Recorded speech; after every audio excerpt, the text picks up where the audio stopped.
За сайн мэцхан нөө үзэгчдээ Graphic-ийн сайтыг эрхлэн гаргадаг годамжны подкаст маань шинэ оны эхний дугаараа та бүхэнд хүргэж байна. Бид бүхэн одоо годамжнаас хүн олдог байсан бол өнөөдөр бидгээд одоо студидтэй хүн урьсан байгаа. Тэгээд энэ удаагийн дугаарт маань хүн намын нийслэлийн орооны дарга за зол заягч маань оролцож байна. За та тэгээд өнгөрсөн сонгуулиар бас анхны одоо эмэгтэй засаг дарга болно, хотын засаг дарга болно гэдэг одоо зорилт тавьсан явж исэн. Тэгээд тэрнээс хойшоо бас сонь сайхан юу болоо гэдгээ бидэнтэй хуваалцаач. Сонгуульд бол бид нар ороод өрсөлдсөн.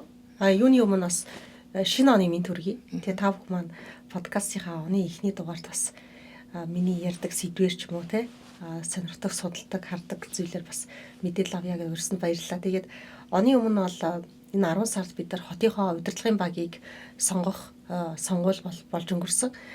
Тэгээд энэний дараа бол ерөнхийдөө бол хувь хүний үед маш харамсалтай ялагдал бол бид нар хүлээсэн байгаа. За энэ ялагдал бол дан ганц хүн нам гэхээсээ илүүтэй арчилсан намынхан ч гэсэн хүссэн зэрсэндээ хүрч чадаагүй, бусад улс төрийн намууд ч өрсөлдөх боломжгүй ийм хүч тэнцвэргүй сонгуул болж өнгөрсөн л доо. Нөгөө талаас иргэд өөрсдөө энэ хотынхоо сонгуулийг мэддэг юм байлээ, оролцдог.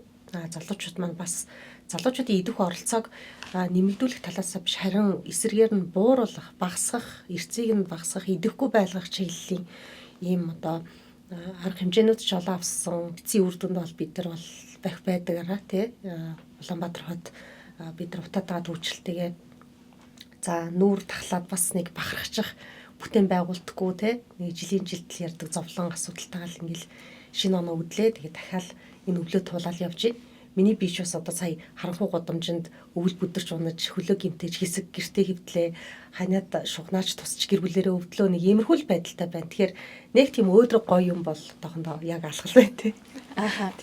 Би бас таныг урьсан шалтгаанаа нийслэл бол одоо Монгол улсын нийт хүн амын бараг 50% орчим хувь нь амьдарч байгаа маш том газар байгаа тий. Маш их нэгтэршил, маш их хүн ам бий болсон байна. За тэгээд дээрээс нь хамгийн гол одоо мартагддаг асуудал юу гэдэг вэ гэхээр нийслэлийн төсөв, нийслэлийн бүтээн байгуулалт, нийслэлийн гэсэн бүхэн одоо олон нийтийн дунд бас төдийлөн одоо сенсац ч гэх юм уу тий одоо олон нийтийн анхаарал төртөж чадахгүй өнгөрсөн оны өмнө гэхэд чинь л одоо он гарлаа хурдан төсвөө батлъя гэд бөө юм болоо төсвөө баталсан. Гэтэл яг хэдэн төгрөгөөр юу баталсан бэ гэдгийг тодорхойгүй. Иргэд ямар ч мэдээлэл авахгүйгээр энэ бүх ингээ өнгөрчлөө гэж бодоод тэгээ таныг бас ингээ хүндлэнгөөс бас одоо шүүмжлэх сэтгэлгээнээс харж байгаа болов уу гэж бодоод урьсан. Тэгээд та бас өнгөрсөн одоо нийтийн баталсан төсөв хэр болов энийг бас одоо засаг даргын тамгын газар маань одоо хэрэгжүүлэхдээ хэрхэн бас хэрэгжүүлж эхэлж байгаа талаар та мэдээлэл өгөөч. За ерөнхийдөө яг чиний хэлсэн бол үнэн хаалттай улам хаалттай болсоор байгаа. За нийслэлийн төсөв бол бас нийслэлийн хотын одоо нийт олон нийтийн төсөв байх ёстой. Өөрсдөө нэгсэндээ татвар төлөгчдийн мөнгөөр бүрдэж байгаа энэ хотын бүтээн байгуулалт амьдрах орчныг сайжруулдаг, амьдралын чанарыг сайжруулахад зарцуулагдах ёстой. Энэ бүтээн байгуулалтын нийтийн төсвийг ийм хаалттай байдлаар гормоор хилцээд илүү улам хаалттай мэдээллийг нь одоо олдоход бэрхшээлтэй за мөн зарцуулалтаа тайлгнаж байгаа байдал асар хангалтгүй тий хуулиар хүлээсэн үүрэг буюу одоо энэ шилэн дансанд хугацаанд байршуулах ёстой мэдээллүүд бас байхгүй гэх мэтчлэн ийм бодо байдал одоо нэгсэндээ дээрмийн бүдүүлгээр хэлэхэд ийм байдал бол бүр сүүлийн 1 жил гарсан хугацаанд бол илүү их gaarла. За ерөнхийдөө бол их залуу бөгөөд мэрэгжлийн юм удирдлага ажилсаг хичээнгүү гоё дарга ирлээ тий гадуур лайв хийгээд гоё явж гинэ гэдэг ийм имижийг бүрдүүлж чадсан. Нөгөө талдаа энэ чинь мэрэгжлийн удирдлага тий мэрэгжлийн байдлаар энэ одоо хотыг бүхэл бүтэн бараг 2 сая орчим хүн өдөр тутам ажиллаж амьдарч энэ хотын орон зайд чинь ажил төрлөө явуулж штэ тий. Энэ хүмүүсийн өмнө хүлээсэн үүрэг гэхэд бас ийм байдлаар хотыг удирдна гэдэг бол эмгэнэлтэй юм аа. Тэгээд миний хувьд бол яг чаддаг мэдгээр өрсөлдөд үзье шударгаар гоё өрсөлдөд үзсэн болохоор одоо ингээд эргээл өдөр тутам халаглал тий яандаа одоо гэж бодхоос илүүтэй нөхцөл байдал юу болдгийг нь харцсан учраас за одоо тэгвэл бид нар эргээд нэгэнтээ нөхцөл байдлын боллоо өнгөрсөн хугацаанд ийм хэмжээний төсөв тавигдсан. Зарцуулалт нь юу байв? Эргээд ямар үр дүнг нь юугаар нэхэх вэ гэдгийг бол хэлж мэдээд байгаа. Энэ мэдээд байгаа зүйлээ бас бусдад түгээх нь айгүй их чухал. Тэгэхээр хотын удирдлагууд эргээд хотынхаа иргэдийнхээ өмнө хариуцлага хүлээж байгаа. Иргэдийнхээ өмнө одоо зарцуулсан ажлынхаа үр дүнг тайлагнаад зарцуулсан одоо хөрөнгө оруулалт тий төсвөө хэрхэн яаж зарцуулсан бэ? ямар үр дүн гарсан бэ гэдгээ тайлгнаж явах. Бүр энэ бол албан шаардлага ёстой юм аа. Хэрвээ үүнийгээ тайлгнаж чадахгүй бол иргэд уурлах ёстой. Маш их олуула бид нар ууртай байвал энэ хүмүүс одоо арай өөрөөр ажиллаж эхлэх юм шиг байна. Тэрнээс биш ер нь бол тайлагнах ёстой юмыг нь тайлагнаад олон нийтэд мэдээллийг нь өгөхийг нь өгөөд те ийм байдлаар ажиллахыг бол бид нар алхам тутамдаа шаардахгүй бол болохгүй нэ. Яагаад ингэж хэлж ийн вэ гэвэл өнгөрсөн 1 жилийн хугацаанд бараг 4 их 80 гаруй төгрөгийг хотын бүтээн байгуулалт гэдэг нэрээр бөөн ял, бөөн зовлон, бөөн асуудал ярьж ялгарсаар хагаад ингээл үрж дуусгасан байгаа байхгүй юу. За яг батлагдсан төсөв бол 3.2 их 80 төгрөг байсан. Үүний дараа төсвийн тодтгол хийгээд дахиад 300 орчим тэрбум төгрөгийг нэмж суулгасан байгаа. Суулгасан гол шалтгаан удахгүй одоо үер болно штэ тий. Үерийн хаалт далан барина штэ. Одоо бас одоо энэ зам засварын ажлыг чинь явуулахгүй бол болохгүй байж та гэх мэтчлэн нийслэлийн асуудлыг бол ингээд нэрлээд авах юм бол мундахгүй болов энэ асуудал болгон дээр дөрөөлж одоо маш их хэмжээний төсвийг бол тавиулж болж чадаад байгаа. Тавиулсныхаа хэрээр гүйцэтгэл байна уугүй юу гэдгийг иргэд бид нар өдөр тутам өөрсдөө хараад туршаад явж байгаа болохоор дүнг нь бол бэлэн тавиад бид нар хэлж чадна. 3.5 их 80 төгрөгөөр хот нүүр бардам энийг хийсэн юм а гэсэн ажлаа гаргаж ирээ тайлагнаач гэвэл би бол чадахгүй хаа гэж бодож байна. За бордюрын асуудал бол нэлээд их яригдсан. Бордюр бол бондын мөнгнөөс санхүүжсэн ийм хэмжээний төс байгаа. Тэгэхээр нөгөө 3.5 их 80-аас ч гадна бондын мөнгө гэдэг бас 500 тэрбумын төгрөг яригдаад байна шүү дээ. За энэ 500 тэрбум төгрөгөн дээр хувийн хвшлийн барьж исэн одоо цахилгаан станцын хөрөнгө оруулалтыг бол нөхөж хийж байгаа. За тэгээд тэр бордюрын асуудалтай холбоотой, зам засвартай холбоотой энэ ажлуудыг бид нар санхүүжүүлнэ гэх мэтчлэн огтос мөнгө байхгүй байгаа юм шигээр те нэмэлтээр юм 500 тэрбумын бонд гаргаж бас зарцуулсан. За оны өмнө бас дахиад энэ бонд гаргаж байгаа гэдэг юм ярьж исэн гаргалуу яалаа гэдгийг бас эргээд апдейт хийж аваагүй л байна. За энэ мэтчлэн ерөнхийдөө 4 орчим их 80 төгрөгийг өнгөрсөн 1 жилийн хугацаанд одоо хотын удирдлагууд маань захиран зарцуулжээ. Тийм. Харин одоо бид нар одоо нэгэн бахархалтай ямар нэгэн сонирхолтой гоё төсөл байгаад те. За үүнийг яг энэ мөнгөөрөө бид нар хийсэн юм шүү гэдэг төслөө гаргаж ирээд харуулаад тайлгнах юм бол энэ 2025 онд зарцуулах гэж байгаа мөнгөнд нь бол бас уужуу хандаж болгосон те. Гэтэл энэ 25 онд нийтдээ 3.8 их 80 төгрөгийг бол батлуулаад ингээд авч явах шиг байна. За үүний зарцуулалт дээр бол мега төслүүдийг хийн нөгөө л өлөг болсон хотын асуудлуудыг бол бид нар хийнэ зарцуулнаа те захируулнаа агарын бохирдол төвчлөлтэйгээ бид нар тэмцэнэ гэл иймэрхүү асуудлуудаа ярьж байгаа. Тэгээ дандаа л их зовлон ярьж ийн ерөнхийдөө. Бөөл зовлон ялгарсан те ингэхгүй бол болохгүй байх, тэгхгүй бол болохгүй гэсэн контент бол хийж байгаа. Эргээд яг бүтэн нэг юм томоохон ажилла үзүүлээч гэхээр би бол нэрлж болж чадахгүй байна. Одоо жишээлбэл өнгөрсөн 1 жилийн хугацаанд гэдгээр чинь хотын дарга Нямбатар бол томилогдоод 1 жилийн хугацаа бол өнгөрцөн шүү дээ. Тэгээ дахин одоо томилогдсон тий. Тэгэхээр 4 их 80-ийн хэрэгжилтийг ер нь танай талаас ч юм уу намынхаа одоо байр сууриас энэний одоо зарцуулалтыг үзээл та юунд зарцуулсан бэ та нар гэд асуухаар юу гэж хариулж байна? Бид нар энэ төсөв бол сүүлийн 4-5 жилийн хугацаанд 5 жилийн хугацаанд байсан. Би энэ 100 бас нэлээд тоонуудыг нэгтгэж харж ирсэн. Ингээд харахад бол 2020 оны төсөв, 2019 оны төсвүүдийг харахад нийслэл хотын төсөв 5 дахин нэмэгдсэн байна. Захирсан зарцуулах тэр их хэмжээний мөнгө нь бол 5 дахин нэмэгдсэн. Гэтэл энэ сүүлийн 5 жилд нөхцөл байдал бидний амьдралын чанарт өөрчлөгдсөн үү? 5 дахин бидэрт өөрчлөлт гарсан уу гэвэл хэн бүхэн үгүй. Тэр байтугай бүр дорцсон гэж хэлж чадах үс байгаа байхгүй. Тэгэхээр Улаанбаатар хот хизээч юм навсгаар халтар, саарал те хүмүүс нь ийм одоо юу гэдгийг ууртай, бохомдолтой те сэтгэл хангалуун бус байгаагаа ил тод илэрхийлсэн ийм стресстэй хот хараахан бол байгаагүй. Мөнгө нь нэмэгдээд идэг, зарцуулалт нь нэмэгдээд идэг болдоггүй байсан. За Нямбатар дарга бол олон нийтийн сонголтоор биш дээрээс одоо томилогдож орж ирсэн засаг дарга бол байсан. Тухайн үед бид нар энэ төсвийн энэ ногцомт хилэлтэд албан ёсны одоо байр суурь шаардлага тавихад бол би ажил аваад удаагүй байж тээ. Ядаж намайг 1 жил болсны дараа надтай ажлын үр дүн ярилдаа гэдэг зүйлийг бол байнга хэлдэг байсан л та. Тэгээд бид нар бол за ерөнхийдөө бол яг 2023 оны эхний одоо улиралд аудитын дүгнэлт гарна. Гэхдээ энэ нь Нямбатар гэдэг хүний одоо тий үйл ажиллагааг бол дүгнэхгүй байна. Тэгэхээр 2024 онд гаргасан энэ 4 их 80 төгрөгийг одоо эд бят хийн гэж би бол нэрлэж байгаа байхгүй тий. Эд бят хийж байгаа тохиолдолд эргүүлээд бүтээн байгуулсан ажлаа хийсэн үр дүнгээ ингээд тэр хүн чинь маш их зоригтой одоо лидер хүний төр төрхөөр одоо өрсөлдөж байгаа шүү дээ сонгол. Яг тийм лидер төр төрхөөрөө гарч иж тайлагнах бол заашгүй ёстой. Гэхдээ бол яг нөгөө бүрэн аудитын дүгнэлт нь бол тийм хурдан хугацаанд гардаггүй. Эхлээд нь бид нэр яг энэ одоо төсвийн аудитын дүгнэлтийг албан ёсоор хийгдэх бол хүлээх ёстой. Энэ нь бол за миний санаж байгаагаар 3 сарын 2025 оны 3 сар 6 сарын хооронд бол гардаг санагдаж байна. Тэг эргээд би бас чеклэх хэрэгтэй л дээ. Тэгэхээр энэ хугацаанд бид нар бусад одоо зарцуултуудыг нэгдсэн журмаар биш юма гэхэд ерөөхдөө юунаас харж болох вэ гэхээр нийслэлийн засаг даргын хамгийн газар болон түүний харьяа байдаг 75 агентлаг харьяа байгууллагууд бол байгаа. За энэ 75 харьяа байгууллагаас төрийн өмчт үйлдвэрийн газар одоо орон нутгийн өмчт үйлдвэрийн газар те за маш олон төрлийн одоо нөгөө төрийн өмчтэй одоо аж ахуйн нэгж байгууллагууд бол байна. Хөрөнгө оруулалтын чиглэлээр байгуулсан корпорациуд бол байна гэх мэтчлэн. За мөн засаг даргын хэрэгжүүлэгч агентлагууд гэж байгаа те 30-аас 40 орчим агентлаг бол байна уу да. За ингээд нийтдээ 75 агентлаг ийм байгууллагуудаар дамжиж энэ нийслэлийн төсвүүд маань явж байгаа. Тогтмол урсгал зардлууд бол мэдээж гарч байгаа. За тэгээд эдгээрийн ганц нэгээс нь ингээд шилэн дансан дээрх мэдээллийг нь бид нар бол иргэд өөрсдөө хэвлэл мэдээллийн байгууллагууд бол ухаж үзэх хэрэгтэй.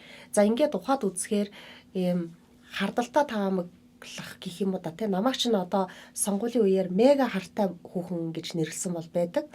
Хардуулахгүй тайван амьдруулах тэр нөхцөлийг нь хангах хэрэгтэй байхгүй тий. Гэтэл ерөөхдөө юм баруун салгаагүй алхам тутамдаа хулгаал лойвор худал яриа хийдэг тий ийм гал унтрах аргаар ажилдаг ийм байдал нь бол засагдахгүй учраас би ч гэсэн цаашдаа мега хардалттай хэвээрээ явах байх. Мега төслүүдийг нь дамжсан мега хардалттай гэж намайг бол онцгойлон бас нэрлэж исэн. За тэгэхээр иймэрхүү нөгөө төсүүдийг нь би ингээд ухахаар хит хитэн айгуу том асуултууд бол надад байгаад байгаа юм л да. Тэгэхээр хамгийн их эвгүй одоо том хэмжээний гэрээтэй үнийн дөнгүүд зардлууд гарсан хэсгүүд болохоор агаарын бохирдолтой тэмцэх нэрээр гарсан зардлууд бол байна. За хоёрдугаарт хамгийн их одоо мөнгө зарлаг гарч байгаа одоо гүйлгээний утга үнийн дүнтэй гэрээнүүд болон за шилэн дансан дээр байршснаар нь би хэлж байгаа шүү те. Иймэрхүү гүйлгээнүүд бол төвжирэлтэй холбоотой асуудлуудаар гарсан 20 тэрбум, 12 тэрбум, 11 тэрбум гэсэн том үнийн дүнтэй ийм гүйлгээнүүд бол байна. За өндөр дүнтэй, томоохон үр дүнтэй ийм гэрээнүүд болон тендерийн ажлуудад Улаанбаатар хотод одоогоор бод гэдэг групп компани бас ноёрхлоо их тогтоожээ гэж би харж байна тий. За тухайлбал бас нэлээд их анхаарал татсан гүйлгээнүүд бол энэ Улаанбаатар хотын захиргаа болон за бод групптэй хамаатай энэ одоо гүйлгээнүүд бол нэлээд анхаарал татсан. Учир нь гэхээр одоо энэ автозамын гэрлэн дохионуудыг одоо уулзууруудыг камержуулъя, нэгдсэн одоо систем хий те гэдэг ийм бол төсөв. Миний мэдхийн 2022 оны төсөвт 23 оны төсөвт гээд нэлээд өндөр дүнтэйгээр бол суудаг байсан. Энэ жил бол дахиад л одоо яг ийм хэмжээний ихээхэн том төсөв одоо тавигдаж гэрээний үнийн дүнгээр одоо энэ орон нутгийн сонгуулийн өмнөхөө нэлээд өндөр дүнтэй одоо гүйлгээнүүд бол хийгдсэн байгаа. Шилэн дансанд бүртгэгдсэн байгаа.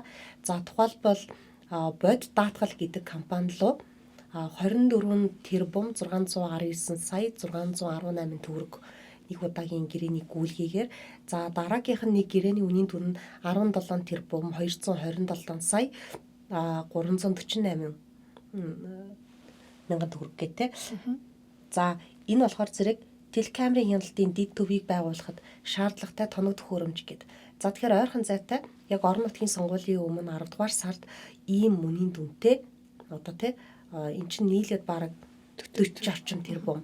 Гэтэл 9 сард болон бусад одоо саруудын шилэн дансыг ухахаар бас энэ компани руу нийслэлийн төсөөс ингээд шилжсэн бол үнийн дүнгууд бол байгаад байна. За нэгдүгээр энэ дээр ямар хардлагат байна вэ гэхээр бод даатгал гэдэг компани одоо үйл ажиллагаа үндсэн чиглэл юу юм бэ? Тэгээд яг энэ одоо 10 сард авсан ажлын үр дүнг нь бид нар өөрсдөө бүр яг ерэн сурвалжлаад үзэх хэрэгтэй. Үгүй бол энэ бол сонгуулийн нөгөө бидний яриад байсан хүч тэнцвэргүй мөнгөний сонгуул боллоо гэдэг дээр эдний хамаатай юугүй юу? Аа. Яагаад нэг компани руу чиглээд байгаа юм шиг зүйлийг яриад ин гэхээр яг орон нутгийн сонгуулийн дараа Улаанбаатар хотын одоо орлогч дараагаар бод групп ажилтан одоо даваа хэм блэ далай гэдэг хүн томилогдсон.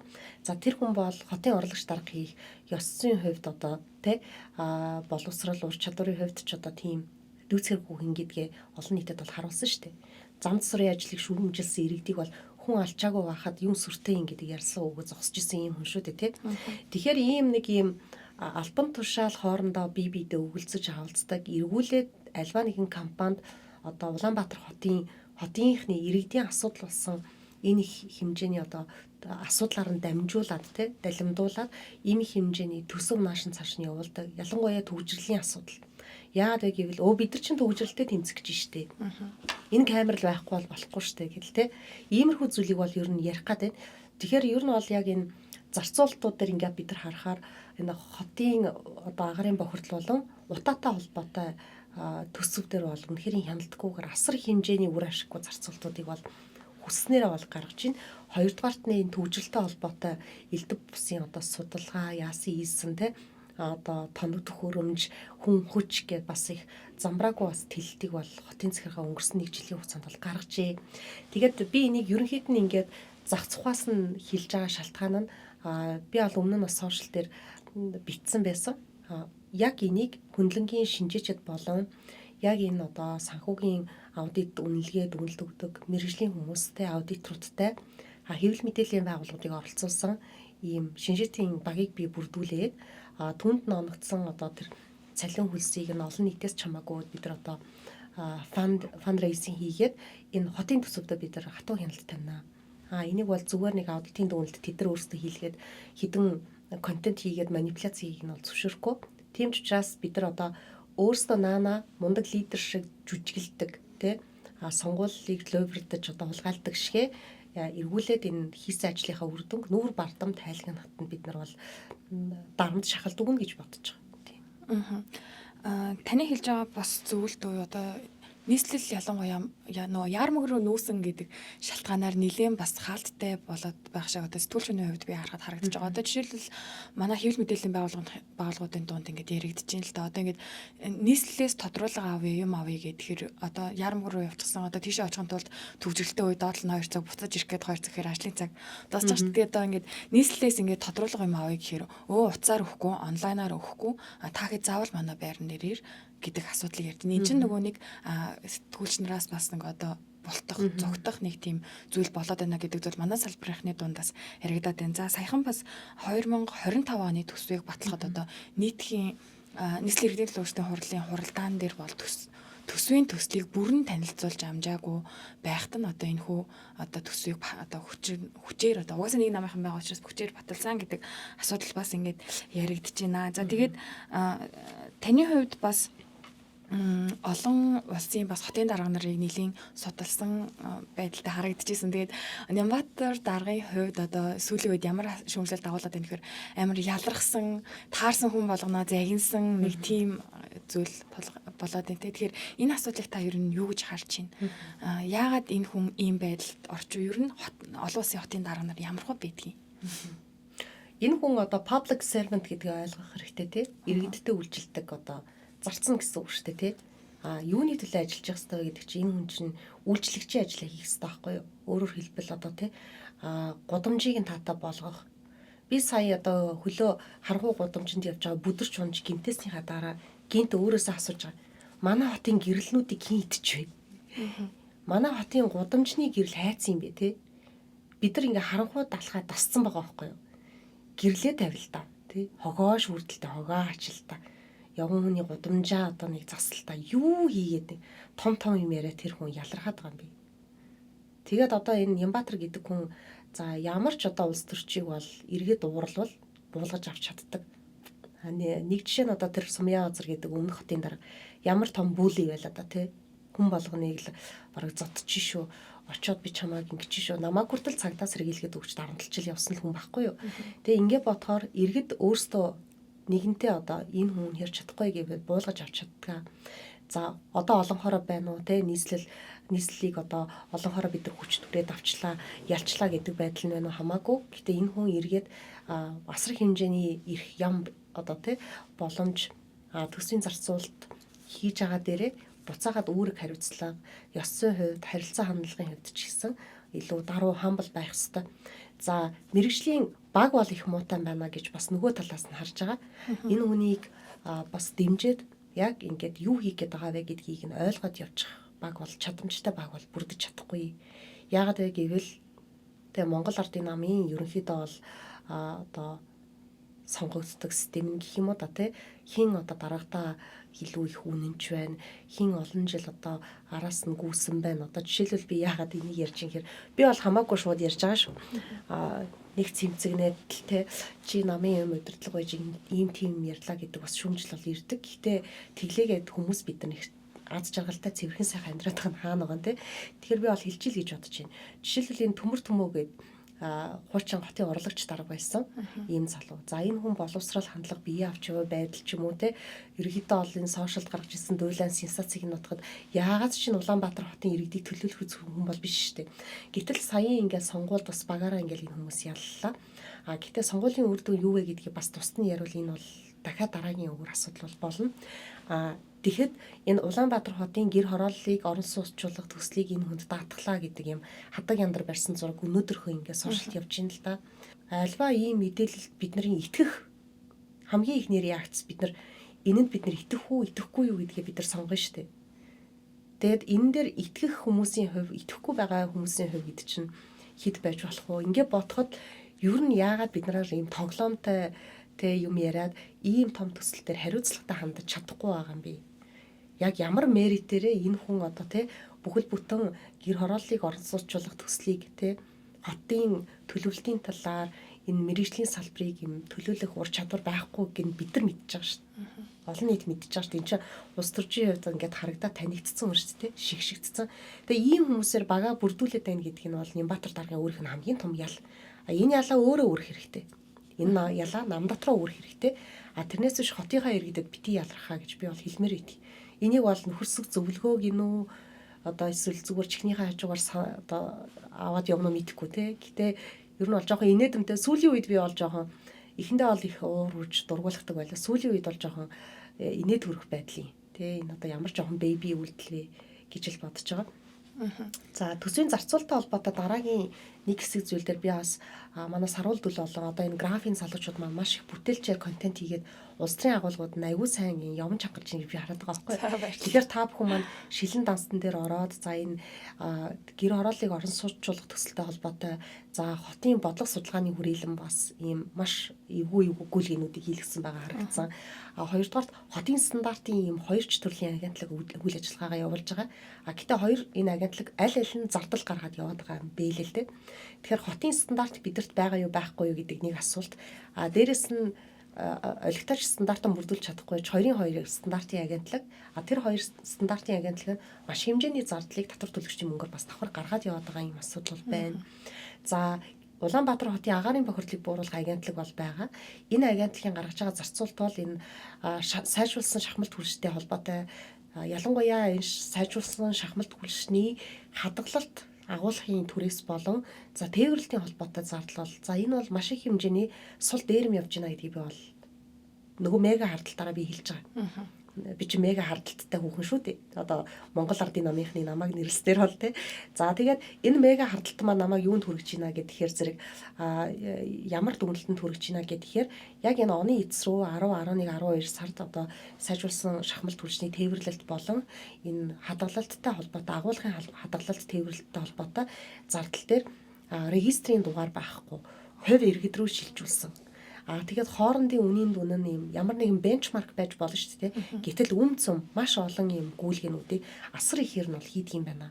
За нэгдүгээрт энэс бид нар юу гэргээд асуух хэрэгтэй гэхээр сайжруулсан шахмалт хөлш агаарын бохирдлыг бууруулж гин үү гэдэг дээр бид нар хамгийн ихэнд асуулт асуух. Хоёрдугаарт иргэд олноороо угаартаж бас амнасаа алдаад байгаа ийм их хэмжээний хүмүүсийн хор хохиролд учруулдаг байгаа. Нийт одоо нийгмийн эрүүл мэндийг одоо дороотуулж байгаа маш их хортой энэ угаар те хөхрийн хүчил гэл одоо маш их зүйл одоо биднэрт эрүүл мэндэд ингээд илтэд байна шүү дээ. Одоо би хүртэл ингээд нормал энгийн хоолоогоор ярьж чадахгүй болчиход байгаа байхгүй юу? Өвлийн турш. Тэгэхээр ийм их нийгмийн эсрэг хийж байгаа баг геноцид чиг үйл ажиллагаа явуулж ич ямар их сул ийм зардлууд гарч байна. За тэгээд энэ болгоны чинь бүгдээрингийн нэгтгээд үзэхээр 4 их найд төгрөгийг өнгөрсөн 1 жилийн хугацаанд Нямбатар гэдэг хүн багтаагаа бол үржээ, өрн таран хийжээ. За ингээд ярихаар би өчнөө олон бүтээн байгуулалт хийлээ. Энэ хот чинь сүрцэн юм байхад янзлах гад энэ аврах гад энэ л гээд байгаа тий. Гэтэл нэг талд авж байгаа арга хэмжээ нөгөө талынхаа арга хэмжээг бас ингээд харилцан нөхөөд хоорондоо ингээд уялдаад явж байгаа хэвээр. Жишээлбэл Сэлб дид төвийг байгуулад 2000 айлыг орон сууцчулж байгаа бол яг 2000 айлын гэр хорооллын одоо хашаа яндан буусна уу гэдгийг бид нар контролдож байгаа юм. Энэ талд нь орон сууц нэмэл идэг, нөгөө талд нь дахиад ингээ яндан нэмэгдээд байгаа бол ямар хэрэг байгаа юм бэ? Тийм их юм бол бид нар энэ Сэлб дид төв гэдэг энэ бүтээн байгуулалтын бүх дид бүтэц, бүх газар чөлөөлтийг яагаад татвар төлөгчдийн мөнгөөр хийж байгаа юм бэ? Энд чинь барилгын компаниуд яаж шүү дээ. Газраа олж аваад өөрсдөө бүтээн байгуулалтаа хийх нь. Тэгээ энэ бол би бол барилгын компаниуд тодорхой хийсэн түрүүн би нэг компани нэрийг хэлсэн те. Тодорхойлсон хэдэн компаниудтай холбоотой нэлээд том юм бүлэг одоо гоё юу гэх юм бэ цөм найр яваад ийнү гэдэг бол таамаг бол байна. Хэрвээ үгүй та нар одоо харлуулж гин, гүтгэж гин те одоо тэр 40 тэрбум төгрөгөөр бид нар камертай холбоотой яг ийм ажлууд хийцэн ингээд бүх үйл ажиллагаа тайлангаа тамираа байвал хэвлэл мэдээлэл олон нийтэд буцаага тавих хэрэгтэй байхгүй. Тэгэхээр энийг бол зүгээр нэг контент постэр, рил хийгээд, лайв хийгээд сүүлд тэр хиймэл оюун ухаантай ярилцсан Улаанбаатар хотын одоо тэ Улаанбаатар хот байтугай дэлхийн анхны нийслэл хотын дарга боллоо шүү дээ. Иймэрхүү юм онгойтой юм хийхээ болоод одоо жоохон арай өөр байдлаар бас ярилцъя. Нөгөө талд бас нэг талдаа айгүй том мэрэгжлийн багууд байна. Залуучууд маань маш их юм сүрхий мэдээллийг авдаг, ашигладаг болчоод байна. Анализ хийх чадвар өндөр болчоод байна те. Тэгэхээр үнэнд гүйцэгдэх цаг нь бол ойртож байгаа учраас бас жоохон даруулгатай хан байж ажлаа ингээд тайлагнаж мэрэгжлийн ажилласаа гэдэг ийм шаардлагыг тавьж байгаа. Тэгээд түрүүн хэлсэнчлэн бол яг энэ хөндлөнгийн анализ хийдэг аудитын багийг бол ажилуулна энэ хэвээрээ. Тэгэхээр эхний ээлжинд 3-аас 6 сарын хооронд тэр нөгөө 2024 оны төсвийн одоо бүхэл үйл ажиллагаа болон шилэн дансны бүх мэдээллүүд бүрэн орж одоо ил тод болохыг нь бид нар бол шаардах хэвээр. Үүн дээр нас бид нар давхар хөндлөнгийн хяналтаа заавал хийнэ л гэж бодож байна. Хойлоо ингээд өнгөрсөн юунуудыг ямартай ч ярьлаа тий өнгөрсөн жилийн хугацаанд бол 4 их найдыг зарцуулсан байна. Тэгээ 3.2 их найдыг бол хиндэ гаргаад 300 тэрбумаар тодтогоо тэгээ 500 тэрбумаар бонд босгох гэх мэтлэн таас нэрэвчлээд бүгдийн сайхан ярьлаа. Тэгээд энэний зарцуулалтыг бас нэхэд одоо эсвэл тэднэр нь ил болох одоо бол цаг хугацааны л асуудал байх гэж бодож байна. Тэгээд одоо ирээдүйд бас манай хүн хийн гэсэн хэдэн ажлууд хотоос хийн гэсэн хэдэн ажлууд байгаа. Тэр нь бол одоо жишээлбэл энэ жилийн хамгийн тулгамдсан мэдээж жил болгоны л тулгамдсан асуудал байдаг. Утаа төгжрөл 2 дээр бол манай хотын дарга шийдэл хэлсэн байгаа. За утаан дээр жишээлбэл утааг бууруулах бол нэг 5-6 ажлыг тодорхой болгосон. Энэ нь юу вэ гэхээр сайжруулсан шахмал түлшийг одоо шинжилүүлж эко түлш одоо үйлдвэрлэнэ. За мөн одоо газын хэрэглээнд шилжин. За 100 тарааж өгнө гэсэн байгаа. 80 хэдэн мянган айлт гэлээ. За тэгээд нүүрсэн яндантай холбоотой гэх мэтчлийн ажлууд байна. Тэгээд та энэ дээр бас юу гэж бодож байна? Эдгээрийг хэрэгжүүлбэл үнэхээр утаа багасах болов. Би тэгэд одоо өвөл би бол доол нь 2 ханаад хүрдэг байхгүй. Тэр болгонд чинь эдийн засгийн хувьд яаж ажлын хувьд одоо яаж хохирч байгаа вэ тий. Жохон хүүхдүүд бүр ханиад тусууд бүр л ингээ өндөр аав ээж нь ажлаач хүлээн авах гэл зөндөө юм байгаа. Тэгэхээр энэ ажлууд яг утааг багасгах. Энэ жил бол утаатай байх нь угаасаа ойлгомжтой юм байна тий. Ядаж ирэх жилийн утааг багасгаж чадах болов гэсэн итгэл найдвар байна уу юу? Яг уг нь бол бид нар ингээд за 2016 оноос хойш ингээд нийтдээ 9 жил Монгол Ардын нам үнэмлэхүүл одоо засаг барьлаа тий. Тэгээд яагаад ингээд өөрчлөлт гарахгүй байна гэд ингээд үзлээ. Би өөрөө сая сонгуульд орж дахиад мэдэрлээ шүү дээ тий. Ерөнхийдөө бол иргэд өөрсдөө хотынхаа асуудал дээр утаатай байх сонголтоо өөрсдөө бас хийгээд байна тий. Чадахгүйг нь мэдсээр ээж сонгуулаа бол өгдөггүй юм байна. За нийтдээ одоо ерөнхийдөө нийт сонгогчдын нэг 18 орчим хувийн санал билүү да. За би эргээд ингээд харах бах. Ямар ч байсан нийт 40 гаруй 42% байлаа да орон нутгийн сонгуулийн эрсдэлтэй. Ингээд үзэхээр нийт саналаа өгсөн иргэдийн бараг хэдэн хувь нь ахмад наснууд байлаа да тий. Энэ миний бодоод үзэхээр бид нар өөрсдөө нэгдүгээр хотынхаа асуудалтай бол утаа төгжрлээ бууруулъя, өөрчлөлт авчиг гэсэн юмд бол оролцдоггүй. Хоёрдугаарт ерөнхийдөө бол бид нар одоо цаашдаа дахиад 3 жилдээ Монгол Ардын нам хотыг өөрчилж удирдахын төлөө бас явах нь бол тодорхой боллоо. За Нямбатар дарга яриад байгаа юмнууд дотор би бас бүх зүйлийг нь үгүйсгэж үгүй мүгүй гэж хэлж чаддаггүй. Яагаад гэвэл үнэхээр яг тэнд мэрэгжлийн бас зөвлөгөөгөө өгöd ажиллаж байгаа хүмүүс бол байдаг. Эдгээрээс ярьж байгаа таалагдж байгаа нэг ажил нь бол тэр газ байгаа. Надад бол би тэр газын ажлыг бол үнэхээр хийгдээсээ иргэд зүгээр ойлгоод энийг хийх ёстой. Гэхдээ энийг хот төлөвлөлтийнхаа аргачлалтаа уялдуулж хийх ёстой. Тэгэхээр уг нь бол ийм зөв ажлууд байгаа боловч эдгээр ажлуудаа ингээд хооронд нь зөв холбоод ингээд хөдөлгөж зөв тал руу ингээ хөдлөгчөж ерөөсөж чадахгүй байна. Энэ нь миний таамагар бол нөгөө л одоо чадвартай баг хамт олон байхгүй байгаатай холбоотой болов гэж бодож байгаа. Тэгэхээр энэ газын ажлыг хот төлөвлөлтийнхаа чиглэлийн одоо мундаг залуучуудыг бол нэлийн чагсаалтаж орууллаа тий. Томилгоогоорч олон хүмүүсийг татаж авсан. Тэгэхээр яг энэ хүмүүстэйгээ нэгдээд олон нийтийн дэмжлэгтэй нэлийн сайн явуулсан. Энийг би сонгуулийн үеэр мэтгэлцээний үеэр ч гэсэн хэлсэн. Дэд бүт царилцсан нэг дарга нь бас ярьжсэн л да. Тэгээд хэлэхэд нь энэ газын ажлыг бол хийгээсэй гэж бодож байгаа. Тэгээд эдгээр ажлуудаа иргэдэд ойлгуулахдаа энэ бол богино хугацааны шийдэл. Энэ маань дунд хугацааны бөгөөд одоо тэдэн жилийн хугацаанд хэрэгжих шийдэл. Үүний дараа бид нар одоо яг ийм байдлаар ийшээ шилжиж орно гэдэг юм одоо тодорхой мэдээлэл өгөх хэрэгтэй байна. Тийм майлстоунтай те ингээд хүрэх зорилтод үр дүнгээ маш нарийн тодорхойлсон мэдээлэл өгөхгүй зүгээр л цүл пал гэж ярьж байгаа чинь ойлгохгүй байгаа байхгүй. За жишээлбэл тэр одоо сая 100 тараана гэдэг энэ дээр бол бид нар бол яг тэр 100-ыг нь хэрэглэгч өөрөөсөө user experience-ээ яриад байгаа байхгүй юу? Хэрэггүй наа чинь хэрэггүй гэдэг хахад л тендерийн зарлал ингээл явуулаад чичрээд байгаа асуудал байна. Үнэхээр хэрэглэгч нар үгүй гэдэг байвал үгүй л ахгүй да тий. Тэгэхээр ийм зарим үед хитрхи ингэж одоо юу гэдгийг махарч дайрах тий би л бүгдийг мэдчихээн би шийднэ гэдэг байдлаараа бол явах юм бол иргэд бол удахгүй хотын дараагаа үзий ядах байхаа. Үзий ядаад иргэд олноороо маш их ууртай байвал хотын дараагаа өгцөрдөг шүү дээ тий. Тэгэхээр хизээ ямар шалтгаанаас иргэд маш олуулаа уурлах юм бүү мэд те тэр болтол гээд нэг зөв чиглэлдээ бас ажиллаа одоо нэгэнтэй л ингээл олох болсон юм чинь аваад яваасаа л гэж бодож шүү дээ. Сүүлийн нэг асуултыг танаас асууя гэж бодлоо. Таны хувьд бас хотын дарга болохоор горилж явсан хүн байгаа. Тэгээ таны хувьд байсан болвол богино хугацаанд та энэ утаа төвчрлийн асуудлыг яаж шийдэх байсан бэ? Танд бас зөндөө ирж ирсэн асуулт байх. Гэхдээ энэ асуултыг төсөөлт нь байх нь зөв байх гэж бодлоо. Тэгээ нэгдүгээр та хот дээр өөрөө ингээд маш том одоо бүртгэц байгаа. Маш их хэмжээний оронтой ажилчид ажиллаж байгаа. Гэтээ тэр хүмүүсээ юу хийгийг нь яаж ажиллах тэр одоо юу гэдгийг чиглүүлгийг нь гэх юм уу да. Ажлынхын даалгаврыг хотынхны удирдлагад өгч чадахгүй байна л да. Уг нь бол энэ бүтцээрээ ингээд ажиллах юм бол хотын одоо тэр бүртгэл, яндангийн бүртгэл, одоо тэр бүсчлэл гэдэг асуудлуудыг ч уг нь богино хугацаанд шийдэж шít. Тэгэхээр хотын дарга гэдэг нэг хэдэн хүн байгаа. Даргаыг тойрсон хэдэн баа штэ. Нөгөө талд хотын удирдлагт ингээд ажиллаж байгаа, хотын захиргаанд ажиллаж байгаа 20-30 мянган залуучууд бол байна штэ. Тэгээ энэ хүмүүсээр ажлыг нь яагаад ингээд зэгцтэй, тодорхой, ойлгомжтой хийхгүй байгаа юм бэ?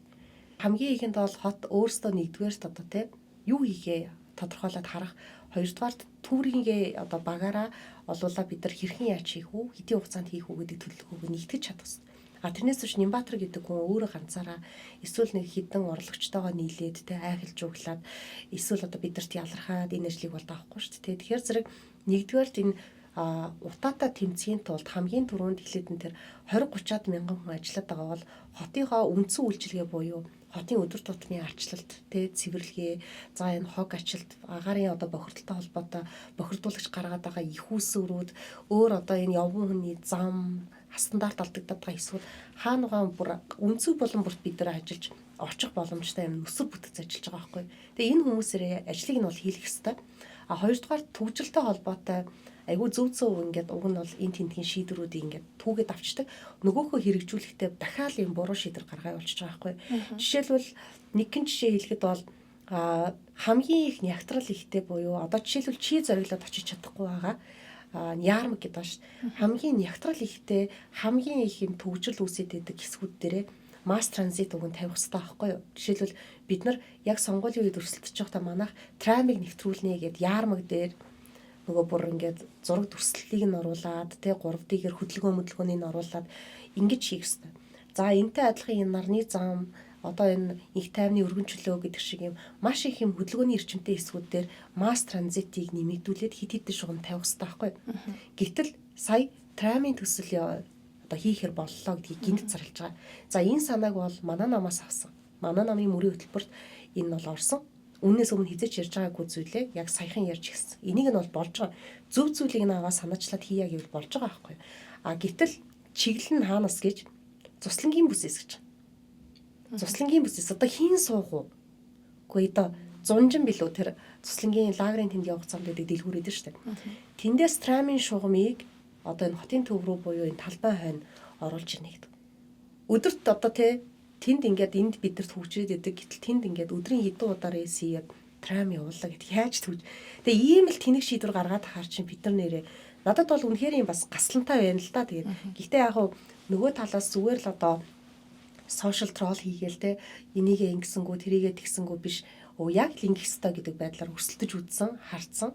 Тэгээд бид нар дараагийн одоо 2028 оны сонгуульд нөхцөл байдлыг өөрчлөхийн тулд одоо Монгол Ардын намын хотыг дарангуйлж байгаа дарангуйлаас нь бид нар салахын тулд яг энэ орон нутгийн сонгуультай холбоотой тогтолцооны өөрчлөлтийг хийхээс өөр аргагүй юм билээ. Тэгэхээр бас нөгөө пропорционал элемент оруулж ирэх эсвэл одоо эрс идэвхийг нэмэгдүүлэхийн тулд яаж энийг хийх ёстой сая би бол ойлгосон харсан одоо ойлгож харах гэсэн ер нь бол мэдж байгаа шүү дээ. Эрцийн хувьд бага байдаг, ийм байдаг, тэгдэг гэдэг юмнуудыг мэдж байгаа. Гэхдээ л нэг юм найдлага нь за энэ жил хүмүүс арай өөрөөр хандах болов нэгдүгээр хотын даргын үйл ажиллагаа ямар ч болохыг мэдж байгаа учраас оролцох болов гэсэн итгэл найдар бол байсан. Гэтэл бол нөхцөл байдал бол нэлээд өөрөөр ирсэн. Хүмүүс бол залхсан байна. Өстрөөс одоо бас их дургуулгаж ингэж үзэн ядж байгаа хандлага бас шийтгэж харуулж байгаа юм шиг иймэрхүү хандлагууд бол харлаа. Гэхдээ 28 онд бас дахиад үзэл алтна. Манай хот гоё болох үнэн бол өвчнөн боломжтой шүү дээ. Тэгээд тэр болтол бид нар жил болгоо ингээл 4 их 80 төгрөг гэдэг чинь 40000 ширхэг тэр бум төгрөг шүү дээ. Ингээл бодохоор чинь ямар их мөнгө 40000 ширхэг тэр бум гэдэг чинь одоо ямар их ажил хийж болох вэ Төрөний яриад байгаа миний метроны тэр трам гэдэг байгаа шүү дээ. Трамын одоо баг 5-6 шугамыг хотоос бид нар зээлмэл авахгүйгээр ингээд тавьчихаар байгаа байхгүй. Би орон нутгийн сонгуулийн өмнө метрон дээр хүмүүс айгүй хэрэгэлзээтэй байгаадсан. Тэгээ энэтэй холбоотой би нэг ярилцлаганд орсон хэсгийг таслаж аваад эвлүүлээд оруулсан билээ л дээ. Тэгээд тэр рил одоо бараг 3.1 хэдэн сая хүн үзсэн байна л да. Тэгэхээр метро гэдэг сэдв бол Улаанбаатарчуудын хувьд нэгдүгürt маш их хүлээлттэй. Нөгөө талд бас хэрэгэлзээтэй сэдв байгаа юм байна гэдэг нь бол харагдлаа. Тэгэхээр метротой холбоотой ажил явагдаж байна. За зөвлөх үйлчилгээний одоо төлбөрүүд нь бол гараа явцсан байлаа. За 20 хэдэн тэрбум, 20 хэдэн тэрбум гэдэг гараа явцсан байгаа. Шилэн даасан дээр бас энэ мэдээлүүд нь бол байсан шүү. Тэгэхээр ингээд зөвлөх үйлчилгээндээ бид нар ямар ч байсан нэг 50 орчим тэрбум төгрөгийг ингээд нийслэлийн иргэн бид төлчихөж байгаа юм байна. За эргүүлээд бид нар тэгвэл нэг зөвлөх үйлчилгээний үнийн дунд эргүүлээд нэг төсөв баримжаа төсөв аав штэ. Хуучин JICA-гийн төслөөр бол нэг 1.6 тэрбум доллараар нэг шугам тавина гэж тэгжсэн. Гэтэл бид нар ямар ч зээл авахгүйгээр бид нар нэг жилийнхаа төсвийн талаар бараг яачаар байгаа зү тийм үү? Одоо метрогоо барьчихаар одоо нэг жилийнхаа төсөвтэй холбоотой төсвөрөө бид нар метрогоо барьчих боломжтой. Одоо 8 их 80 2 жил дүрж байгаа бол бид нар бол метрогоо бүрэн өөрсдөө бараг барьчих хэмжээний ийм төлбөр мөнгийг хотын удирдлагын баг бол идэж угаад нь штэ. Идэж угаад ингэж яагаад би хэлээд байна гэхээр эн чинь нүдэн дээр хот маань өөрчлөгдөхгүй байж штэ тий. Гоё ажил хийхдэггүй байгаа байхгүй. Тэгэхээр эн чинь одоо өөр хайц юм бэ. Идэж уна гэдэг чинь нэгдүгээр тэнийг зарцуулга гаргацсан байна. Хоёрдугаар тийм чинь үр ашиггүй зарцуулагдсан байна гэсэн үг шүү дээ.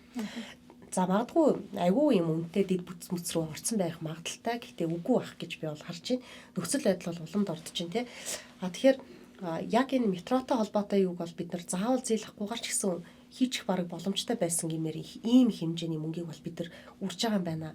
За нэг жилийн өмнө хотын дарга 1.6 тэрбумаар бид нар метрогоо барих юм байна гэж ярьжсэн бол сая орон нутгийн сонгуулийн дараа Английн засгийн газартаа яриад 3 тэрбум одоо фунт стерлингээр бид нар барина гэдэг. Фунт стерлингээр гэдэг чинь бүр ханшиг бол бас улам өндөрсгөж штэ тий. Тэгээ ингээд бодохоор эн чинь бас маш их хэмжээний зээл аваад үр ашиггүйгээр нэгэн шугам тавихын тулд бид нар урд нь боломжтой байсан нөгөө төсвөөсөө бараг 3 дахин илүү зардал гарах гэдэг юм биш үү. Энд чинь сул мөнгөөр айгүй юм гоё том төсөл яриад том зардал гаргаж авах гэдэг юм биш үү гэсэн бас хардлагатай байна тий. Тэгэл мөн л түрүүний хэлсэн шиг одоо мега хардлагт маань намайг ийм дүгнэлтэд бол хүргэж байгаа. Тэгэхээр энэ дээр би одоо өөрийн гэсэн нэг юм одоо таамагуд байна, с жиг байна, бас тий нотлыг гэсэн зүйлүүдээ яг энэ олон нийттэй эсвэл яг энэ дата судалгаа анализ дээр суудаг энэ яг залуучууд, улс төр сонирхдаг залуучууд тий хэвлэл мэдээллийн энэ бие даасан редакцууд тий сэтгүүлчдтэй ингээд хамтраад энийг бол бид нар ингээд хийнэ. Тэгээ ямар байдлаар гэдгийг нь одоо краудфандингийн байдлаар ч юм уу бид нар энийг төсөл болгоод их сонирхолтойгоор хийн. Эргээд бид нар хоттоо төсөвдөө хяналт тавьдаг ийм залуучуудыг бий болгоно. Залуучуудад бас энэ талаарх одоо мэдлэг олгох байдлаар ажиллана гэж бодож байгаа. Тэгээд энэ 1-2 сарда би үндсэн хувийн ажлыг хийж байгаа. Яг энэ 3 сард, 4 сард гэдэг эдгээр ажлууд дээр нэлээх орно. Тэгээд бид нар бол хотоо бол тэр чигтээ одоо Монгол Ардын намд бэлгэлжээгүй. Бид нар хяналтаа тавина. Яагаад гэвэл энэ чи бидний хот ямар зарчмаар бидний хотоо хэрхэн яаж хөгжүүлмээр байна те. Эргээд хиймээр байгаа зүйл маш их байгаад идэг. Хийгдэж өгөхгүй байгаа бол бид нар бас урт тал шүү дээ те. За ингээд ярилцлагын маань урилга хүлээж авч хүрэлцэн ирсэн танд маш их баярлалаа. Тэгээ хоттой холбоотой олон асуудлыг хоёлаа хөндөж ярьлаа. За баярлалаа. За ингээд өнөөдрийн дугаар маань энэ хүрээд өндөрлөж байна. Та бүхэн тэгээ лайк, subscribe дараарай. Баяртай дараагийн дугаараар уулзцгаая.